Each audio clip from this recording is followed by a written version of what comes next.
Who is Chanakya? అసలు చాణక్యుడు అంటే ఎవరు? ఈయన ఒక ancient Indian teacher, philosopher and royal adviser. అంటే రాజులకు దిశానిర్దేశకత చెప్తూ ఉంటాడు. అది చేయండి, ఇది చేయండి, అలా చేయండి, ఇలా చేయండి అని రాజులకు దిశానిర్దేశకత చేస్తూ ఉంటాడు. చాణక్యుడు అర్థశాస్త్ర అనే ఒక గ్రంథం రాశాడు. ఈ బుక్లో డబ్బు గురించి, పాలిటిక్స్ గురించి, యుద్ధాల గురించి, యుద్ధ వ్యూహాల గురించి చాలానే ఈ అర్థశాస్త్రంలో రాశారు. అందులోని ఒక చాప్టర్ చాణక్య నీతి. చాణక్య నీతి అంటే మనం జీవితాన్ని ఎలా సుఖ సంతోషాలతో ఎలా గడపాలో బ్రతకాలో అనేది ఈ చాణక్య నీతిలో చాణక్యుడు చెప్తాడు. ఇప్పుడు మనం చాణక్యుడు రాసిన జీవిత పాఠాల గురించి తెలుసుకుందాం.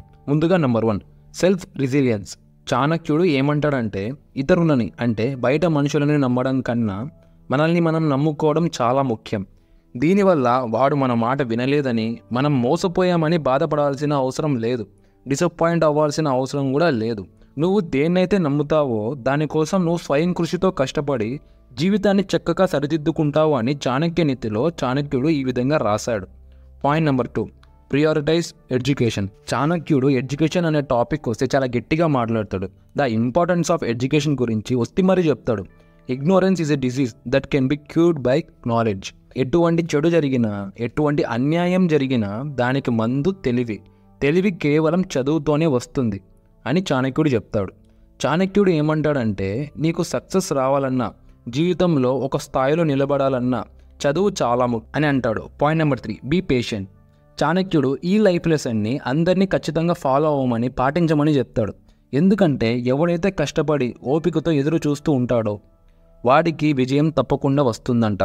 అండ్ ఎవరైతే రూపాయి లాభం లేకుండా వాడు ఇష్టపడిన దాన్ని, నమ్మిన దాన్ని కష్టమైన తట్టుకొని నిలబడేంత శక్తి వాడిలో ఉంటే, వాడు నిలబడితే వాని కాళ్ళ దగ్గరికి అన్ని కోరుకున్నవి వస్తాయని చాణక్యుడు అంటాడు. Point number 4, be adaptable. ఇప్పుడు నీ ఫ్రెండ్ బిజినెస్ లాభాల్లో నడుస్తుంది, నీ బిజినెస్ ఏమో లాస్లో ఉంది. ఇప్పుడు నువ్వు ఏం చేయాలంటే నీ ఫ్రెండ్ బిజినెస్ ఎందుకు అంత బాగా వర్కౌట్ అయిందో, ఎందుకు అంత బాగా నడుస్తుందో తెలుసుకొని ఆ చేంజెస్ని నీ బిజినెస్లో అడాప్ట్ చేసుకోవాలి. అప్పుడు నీ బిజినెస్ కూడా సక్సెస్ఫుల్ అవుతుంది. అలా అని మీ ఫ్రెండ్ ఏ బిజినెస్ అయితే చేస్తున్నాడో సేమ్ అదే బిజినెస్ మీరు కూడా కాపీ అండ్ పేస్ట్ చేసి మీరు కూడా నడిపిస్తూ ఉంటే మీరు కష్టంగా నష్టాల్లోకి నష్టపోతారు. అలా కాదండి అడాప్ట్ చేసుకోవడం అంటే. చాణక్యుడు ఏమంటాడంటే అడాప్ట్ చేసుకోవడం అంటే వాడు సక్సెస్ అవుతున్నాడు కదా, వాడు సక్సెస్ అయ్యే ఫార్ములాస్ ఏంటో తెలుసుకొని అవి నీ దాంట్లో అప్లై చేయి. అలా కాదు వాడు ఏది చేస్తే అది నువ్వు అదే చేస్తావు, అది కాపీ పేస్ట్ కిందకి వస్తుంది, నీకు విజయం ఎప్పటికీ రాదు. సో అందుకే మీ ఫీల్డ్లో ఎవరైనా టాప్ పర్సన్ ఉంటే వాళ్ళని ఫాలో అవ్వండి. ఏదైనా మంచి మాటలు చెప్పే వాళ్ళని సబ్స్క్రైబ్ చేసుకోండి. ఈ విధంగా నువ్వు పాజిటివ్ వేలో నడుస్తావు. వాడు అప్లై చేసిన ఫార్ములా నువ్వు కూడా అప్లై చేసి నువ్వు కూడా సక్సెస్ అవుతావని చాణక్యుడు చెప్తాడు. Point number 5, practice self discipline. చాణక్యుడు ఏమంటాడంటే ఎవడైతే వాడి మాటల్ని, వాడి నోరుని, వాడి ఆలోచనని కంట్రోల్లో ఉంచుకోగలుగుతాడో, సెల్ఫ్ డిసిప్లైన్తో ఉండగలుగుతాడో వాడికి తప్పకుండా విజయం వస్తుంది. ఎందుకంటే చాలా ఫ్యామిలీస్, ఫ్రెండ్షిప్ మన మాటలతోనే, మన పుకారు మాటలతోనే విడిపోతున్నాయి, గొడవలు జరుగుతున్నాయి. ఎక్కడ ఏది మాట్లాడాలో, ఎంత మాట్లాడాలో తెలిసినోడే జీవితంలో పైకి వస్తాడు, బాగుపడతాడు. Point number 6, seek wisdom. Wisdom అంటే నా పాయింట్ ఆఫ్ వ్యూలో నువ్వు ఏం చేయాలనుకుంటున్నావో, ఏం కావాలనుకుంటున్నావో తెలిసి ఉండాలి. అప్పుడు ఒక గుంపులో మనం నడవం, ఒక గుంపులో ఒక గొర్రె మందలాగా మనం ముందుకు పోం. మనకంటూ సపరేట్ రోడ్ వేసుకొని మన పని మనం చేసుకుంటూ వెళ్తాం.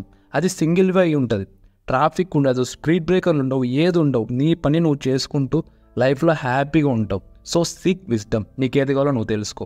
Point number 7, practice generosity. ఈ పాయింట్ నా ప్రీవియస్ వీడియోలో how to be a nice guy అనే సిరీస్లో చెప్పా.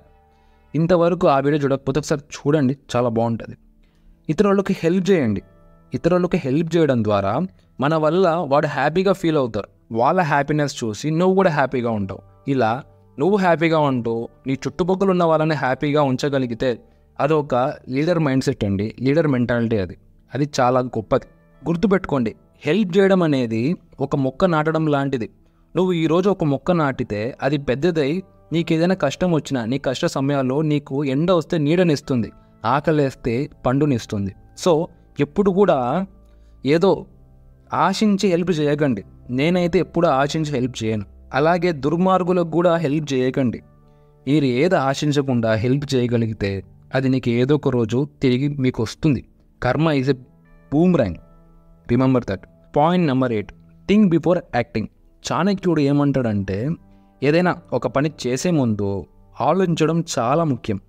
ఈ పని వల్ల నా జీవితం ఏ విధంగా మారుతుంది, మంచిగా మారుతుందా, చెడుగా మారుతుందా? ఈ విధంగా ఆలోచించడం ద్వారా మనం రాంగ్ డిసిషన్ తీసుకోవడం మానేస్తాం. So think before acting. ఈ వీడియోకి ఇంతే గైస్, ఇది కేవలం పార్ట్ 1 మాత్రమే. పార్ట్ 2 కావాలంటే కమెంట్ చేయండి. వీడియో నచ్చినా కూడా కమెంట్ చేయండి, ఎందుకంటే నాకు కూడా తెలుస్తుంది మీకు వీడియో నచ్చుతుంది అని. అండ్ లైక్, షేర్, సబ్స్క్రైబ్ చేసుకోవడం మాత్రం మర్చిపోకండి. మంచినే చూద్దాం, మంచినే విందాం, మంచినే చేద్దాం. మళ్ళీ నెక్స్ట్ వీడియోలో కలుద్దాం.